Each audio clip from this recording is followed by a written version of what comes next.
Good morning student.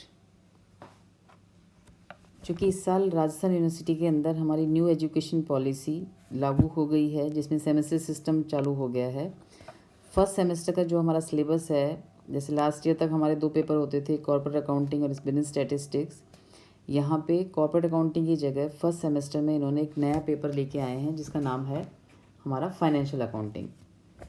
Financial accounting में कुछ हद तक मिक्सचर है, कुछ जो हम 12th तक पढ़ के आए हैं उसका सिलेबस है, प्लस कुछ चैप्टर्स में कॉर्पोरेट अकाउंटिंग के हैं और कुछ चैप्टर्स में आपके एडवांस अकाउंटेंसी के हैं। तो तीनों को मिक्स करके इसमें एक सिलेबस तैयार किया गया है सेमेस्टर 1 के लिए। तो सेमेस्टर 1 के कुछ मेन टॉपिक के वीडियोस मैं यहाँ पे बना के डालूंगी, जिसको पढ़ के आपको देखना है और कोई दिक्कत आए तो मुझसे पूछना है।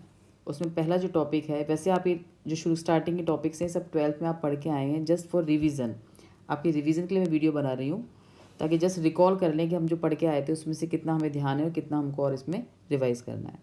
तो जो टॉपिक इस वीडियो में मैंने लिया है आज, वो है हमारा अकाउंटिंग इक्वेशन, लेखांकन समीकरण।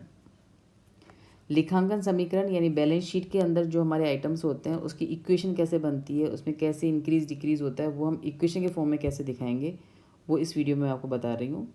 तो जो हमारी बेसिक इक्वेशन होती है अकाउंटिंग की, वो होती है assets equal to liabilities plus capital, जिसको हम इक्विटी भी बोलते हैं। यानी बैलेंस शीट के हमारे दो हिस्से होते हैं, हमारे लायबिलिटीज़ और असेट्स। और लायबिलिटी के भी 2 हिस्से होते हैं हमारे, कैपिटल इक्विटी यानी खुद का पैसा लगाया हुआ, मालिक का पैसा कितना है, और एक हमने बाहर से कितना पैसा लोन के रूप में लिया हुआ है या कितना पैसा हमको चुकाना है। तो थोड़ा सा मैं आपको रिवाइज करा देती हूँ। इसमें असेट्स में क्या क्या आते हैं, तो इसमें जो आपके असेट्स हैं उसमें हमारे करंट असेट्स भी आते हैं। करंट असेट्स जिसमें हमारा कैश आ सकता है, जिसमें हमारा स्टॉक आता है, जिसमें हमारे डेटर्स आते हैं, और जिसमें हमारा बीआर आता है या प्रीपेड एक्सपेंसेस, एक्रूड इनकम। इस तरीके से कुछ आइटम्स हैं जो आपके करंट असेट्स के। तो करंट असेट्स में 2 आइटम होंगे, करंट असेट्स और फिक्स्ड असेट्स। तो करंट असेट्स के अंदर आपके आइटम्स हो गए कैश, जो इन हैंड भी हो सकता है, एट बैंक भी हो सकता है, स्टॉक जिसको हम क्लोजिंग स्टॉक कहते हैं, डेटर्स यानी जिनको उधार माल हमने बेचा है, बिल्स रिसीवेबल डेटर्स ने यदि पेमेंट के बदले में हमें बीआर दिया है, बिल लिख के दे दिए हैं, तो यहाँ पर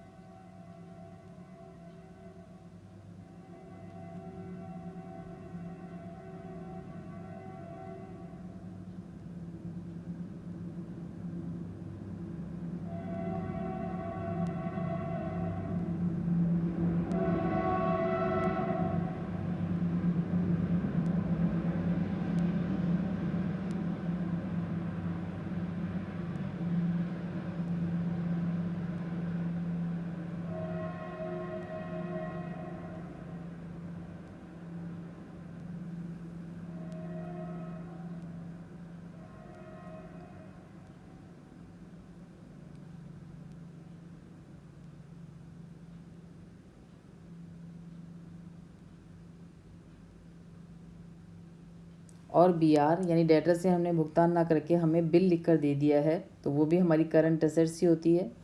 कोई पैसा हमने एडवांस में चुका दिया है, या कोई इनकम जो हमने कमा ली है लेकिन अभी तक प्राप्त नहीं हुई है, ये दोनों भी हमारे लिए करंट असेट्स यानी चालू संपत्तियाँ होती हैं। फिक्स असेट्स को यदि हम देखें तो फिक्स असेट्स में हमारी आ जाती है बिल्डिंग, कोई भवन यदि आपके पास है तो, लैंड कोई भूमि हमारे पास है, प्लांट या मशीनरी,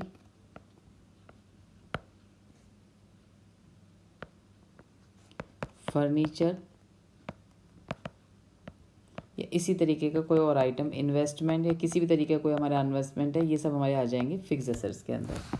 तो असेट्स को यदि हम पहचानें तो कौन कौन से असेट्स है, 2 तरह की है, एक हमारी फिक्स असेट्स है, एक हमारी करंट असेट्स है। फिक्स असेट्स जो लंबी अवधि तक हमारे काम में आती है, करंट असेट्स जो एक अकाउंटिंग पीरियड ही अब तक आपके पास रहती है, फिर अपना वो रूप कन्वर्ट कर लेती है। यानी जैसे कैश है स्टॉक में कन्वर्ट हो गया, स्टॉक डेटर्स में कन्वर्ट हो गया, डेटर्स वापस कैश में कन्वर्ट हो गया। तो जो 1 साल के अंदर कैश में कन्वर्ट हो जाती है वो हमारी करंट असेट्स है। और ऐसी असेट्स जो लंबी अवधि तक चलती हैं हमारे पास, वो हमारी कहलाती हैं फिक्स असेट्स। दूसरा जो पॉइंट इसमें है हमारा, वो है इक्विटी। इक्विटी जो है इसमें अपने होता है स्वामी का पैसा, जो मालिक है बिजनेस का उसका पैसा, उसको हम बोलते हैं इक्विटी। इसमें मोस्टली अपना जो आता है वो अपना आता है कैपिटल, रिजर्व्स और प्रॉफिट, P&L, यानी कितना प्रॉफिट हम कमा रहे हैं, कितने हमारे रिजर्व्स हैं और कितने हमारे कैपिटल हैं, ये अपना इक्विटी है। यदि ड्राइंग्स है यानी कुछ पैसा आपने निकाल लिया है तो आप लेस कर देंगे, और ऐसे यदि आपको लॉस हो गया है तो वो भी आप इसमें से लेस कर देंगे। और एक आपके होते हैं लाइबिलिटीज़, जो अदर लाइबिलिटीज़ हैं इसमें अपने आ जाएगी एक तो करंट लाइबिलिटी और एक आपकी आ जाएगी इसमें long term liability. Current liability में सेम वैसे ही जैसे किया था वैसे अपने आ जाएंगे क्रेडिटर्स, इसमें आ जाएंगे आपके बैंक लोन या फिर बैंक ओवरड्राफ्ट यदि आपने ओडी ली है तो, ऐसे ही आपके आउटस्टैंडिंग एक्सपेंसेस यदि कोई खर्चा आपका बकाया है,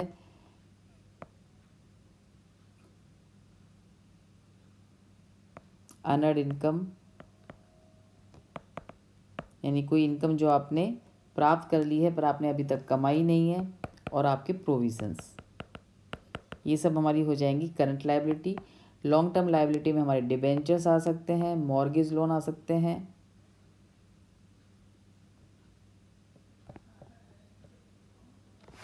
लॉन्ग टर्म लाइबिलिटी में हमारे आ सकते हैं डिबेंचर्स,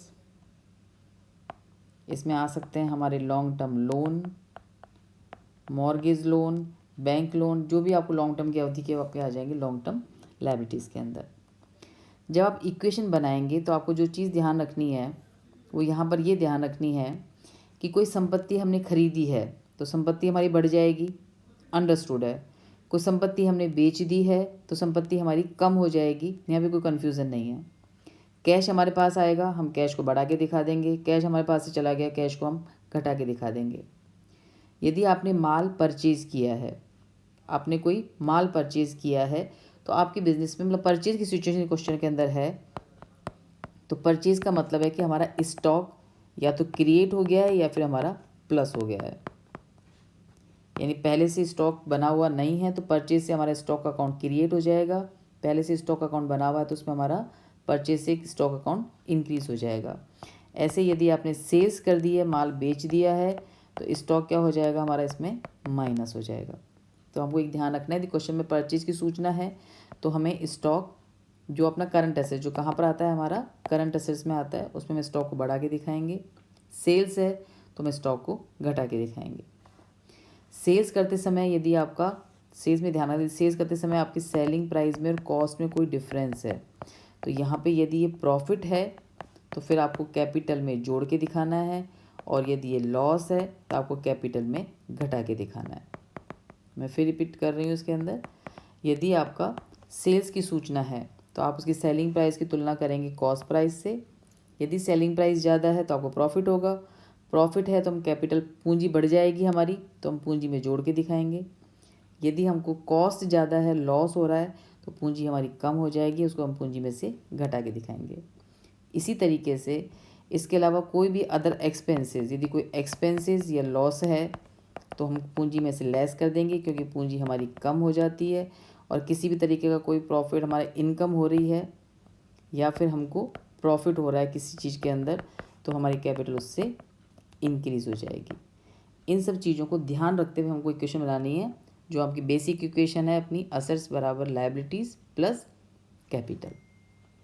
अब हम एक एग्जांपल लेके करके देखते हैं इसको। जैसे मैंने यहाँ पे पहला ही एग्जांपल लिया है, जो बुक मेरे पास है जिस ऑथर की, उसमें से आपके पास जिस भी ऑथर की बुक है, 12th की बुक है उससे भी आप कर सकते हैं, कोई भी ऑथर की आपकी बुक है उससे आप ले सकते हैं।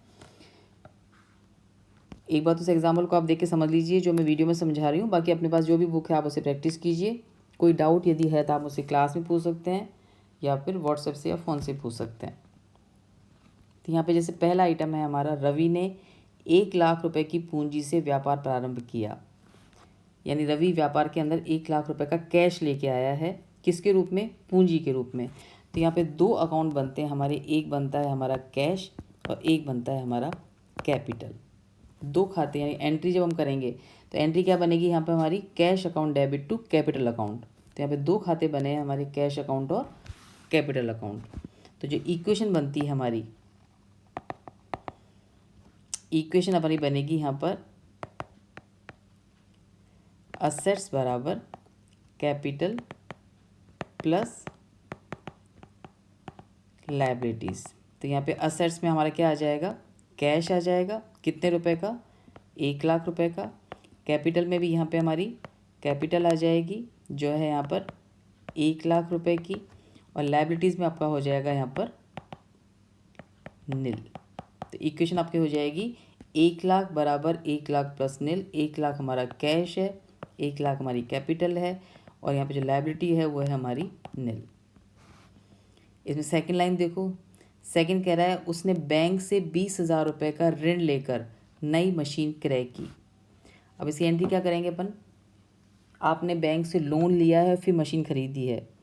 नॉर्मल कोर्स में हम मशीन खरीदते तो अपनी एंट्री बनती है मशीनरी अकाउंट डेबिट, क्योंकि मशीन आ रही है हमारे पास, तो मशीनरी अकाउंट डेबिट टू, यहाँ पर पेमेंट तो कर नहीं रहे, यहाँ पे लोन लिया है तो टू आ जाएगा बैंक लोन। तो यहाँ पे दो खाते बन रहे हैं नए हमारे, मशीन और बैंक लोन। मशीन क्या है यहाँ पर हमारी संपत्ति है, और बैंक लोन क्या है यहाँ पे हमारा दायित्व है। तो अब इक्वेशन क्या बन जाएगी हमारी, अब हमारी इक्वेशन बन जाएगी कैश प्लस मशीनरी अकाउंट बराबर हो जाएगा हमारा कैपिटल प्लस बैंक लोन। अब 4 आइटम है हमारे पास, कैश उसमें कोई चेंज नहीं हुआ, 1,00,000 रुपये का है। मशीनरी आ गई है हमारी 20,000 रुपये की, ये हमारी फर्स्ट इक्वेशन हो गई, ये हमारी सेकंड इक्वेशन बन गई। बराबर पूंजी में कोई चेंज नहीं है, 1,00,000 रुपये का है, लेकिन लोन हमने ले लिया कितने रुपए का, 20,000 रुपये का। तो अब हमारी इक्वेशन में 4 आइटम्स हैं, cash plus machine equals to capital plus bank loan. अब देखो थर्ड इक्वेशन क्या बनेगी इसमें हमारी, थर्ड इक्वेशन है फिर हमने 5,000 रुपये का किराया चुकाया। किराया यानी आपका खर्चा है। जब भी आप खर्चा करेंगे तो हमारा क्या होगा, इनकम कम हो जाएगी, यानी हमारी पूंजी कम हो जाएगी। खर्चा है तो हमारा प्रॉफिट कम हो जाएगा, प्रॉफिट कम होगा तो हमारी पूंजी कम हो जाएगी। तो खर्चा जो है 5,000 जो किराया हमने चुकाया है, इस किराए का जो इम्पैक्ट जाएगा हमारा वो जाएगा, क्योंकि किराया चुकाएंगे तो कैश हमारे पास से जा रहा है तो कैश कम हो जाएगा, और हमको प्रॉफिट कम हो रहा है तो हमारा पूंजी कम हो जाएगी।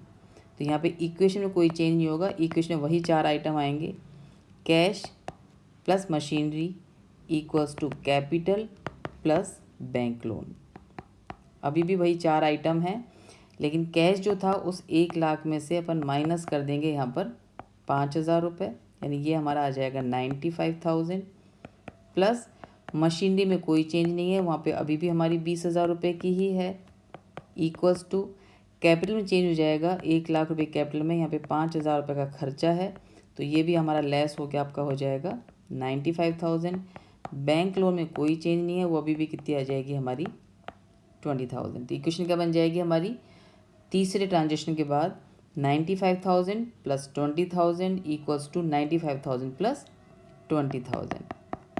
अब चौथा आइटम देखिए, इसके बाद फोर्थ आइटम दे रखा है, इसमें हमको 10,000 रुपये का कमीशन प्राप्त किया। अब कमीशन क्या है हमारी, इनकम है। अब इनकम यदि हमने कमाई है तो हमारा प्रॉफिट बढ़ जाएगा, जैसे खर्चे से हमारा प्रॉफिट कम हो रहा था, वैसे इनकम से प्रॉफिट हमारा क्या बढ़ जाएगा। प्रॉफिट बढ़ेगा तो क्या बढ़ जाएगी हमारी, पूंजी बढ़ जाएगी। तो यहाँ पर कोई भी नया आइटम तो नहीं आया है, आइटम अभी भी आपके सेम वही रहेंगे, cash plus machinery equals to capital plus bank loan. Item अभी भी हमारे वही 4 हैं, क्योंकि खर्चे और इनकम से कभी भी आइटम एडलेस नहीं होगा, सिर्फ पूंजी में चेंज होगा और कैश में चेंज होगा। तो यहाँ पर इक्वेशन जो थी पुरानी वो थी हमारी 95,000 प्लस 20,000 इक्वल्स टू 95,000 प्लस 20,000। अब यहाँ पे 10,000 रुपये की इनकम बढ़ गई है, कैश हमारे पास आ रहा है और प्रॉफिट बढ़ रहा है, तो कैश भी बढ़ जाएगा हमारा 10,000 रुपये से, और पूंजी भी बढ़ जाएगी हमारी 10,000 से। तो ये आ जाएगा हमारा 1,05,000 प्लस 20,000 इक्वल्स टू 1,05,000 प्लस 20,000। ये बन जाएगी हमारी फोर्थ ट्रांजेक्शन के बाद इक्वेशन हमारी इस तरह से बनेगी। आखिरी जो आइटम है वो है हमारा अपने स्वयं के प्रयोग के लिए 5,000 रुपये निकाले, यानी ड्राइंग्स है। आपने बैंक पैसा निकाल लिया है स्वयं के प्रयोग के लिए, स्वयं के प्रयोग को हम बोलते हैं ड्राइंग, आहरण बोलते हैं। तो यहाँ पे आहरण से आपकी पूंजी कम हो जाती है, और कैश निकाला तो क्या हो जाएगा हमारा, कैश कम हो जाएगा। तो 5वें ट्रांजेक्शन के बाद भी आइटम तो वही हमारे 4 रहेंगे, cash plus machinery equals to capital plus bank loan.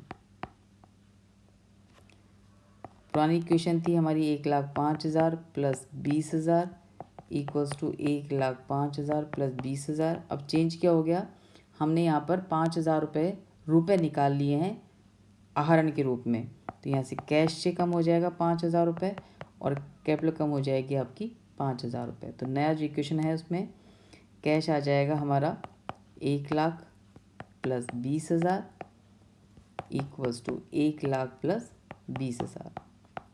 चूँकि एग्ज़ाम पैटर्न हमारा चेंज हो चुका है तो इस तरह के क्वेश्चंस भी हमारे छोटे क्वेश्चंस के रूप में आ सकते हैं। तो इस तरह के एग्जाम्पल की भी हमको क्वेश्चन की प्रैक्टिस हमें करनी है। तो इस एग्जाम्पल को आप वापस से ट्राई करना। इस चैप्टर में बाकी जो एग्जाम्पल दे रखे हैं या जिस भी ऑथर की बुक आपके पास है उसमें जो एग्जाम्पल इस तरीके से दे रखे हैं उसकी प्रैक्टिस करनी है। ऐसा ही क्वेश्चन मैंने आपको असाइनमेंट में दिया है, उस असाइनमेंट में क्वेश्चन है उसको समझ के आपको सॉल्व करना है। कोई दिक्कत आए तो मुझसे आप उसकी पूछ सकते हैं या किसी और चीज़ से भी आप हेल्प ले सकते हैं। आज के लिए इतना ही।